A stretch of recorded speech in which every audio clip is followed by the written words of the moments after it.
a shot was fired, at least some shots were fired inside a building, inside a window, is because the first 3 shots that we hear from the side of this building do not have an echo, which would indicate it being fired from inside a building, and the inside of the building would have captured all that sound, not allowing it to bounce off the walls and the rooftops and things of that nature. Where if you notice, the other reports that come out after the first 3 shots do have an echo. Here's an interesting thing. 1, 2, and 3, besides being muffled and further away, it doesn't have echoes. Here we have, this is a shot here, this one, this peak. Oh, darn it, I don't have my thing up again. Here we go. So this here is a shot. This is an echo. Very clearly an echo, and a shot in an echo, and a shot in an echo. So this is actually critical evidence, because you hear that, there's echoes coming off. So that also allows us, again, to analyze where was this gun. But first up, we just have an absolutely different sound between the first 3. There's no echo. It's much further away. It's more muffled. It's just not in the same place at all. But these next ones, very different sound, totally different weapons. Okay, full stop. We have 2 separate weapons. Plus, we have no echoes coming off of the first 3, and then we do have echoes coming off of the next set.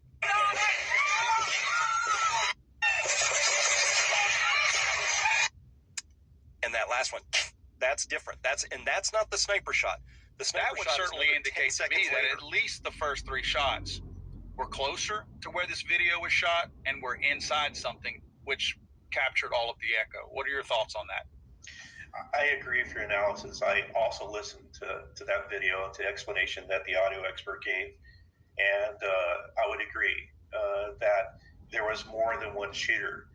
And I think that these are some of the questions that we need to extract from the head of the Secret Service when she testifies before Congress next week is, how many shooters were there?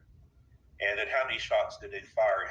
How much brass, as we talked about when we were discussing earlier, did they collect from Thomas Crook's position? And then why was that second floor window with a clear line of sight to President Trump left unsecure? And why was it open and brought no attention to securing it? I agree. And one quick point I want to point out as well, the other videos that I was just talking about also validate a lot of what you were saying, as far as mentioning that the way your lines line up mathematically from where Crooks was and where the round more than likely came from on the second store window were 50 to 60 feet apart. Well, from the sound analysis that this other gentleman did on his video, he's stating that that distance was about 70 feet apart. So give or take a little bit of room for error, it sounds like you guys are coming to the same conclusion about how far away at least 2 of these shots likely were.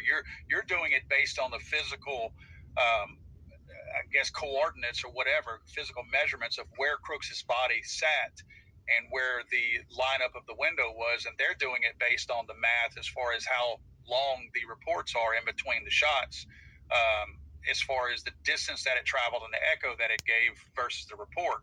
And again, y'all are arriving at the same thing. So again, I think they're validating a lot of your claims and you're validating a lot of their claims.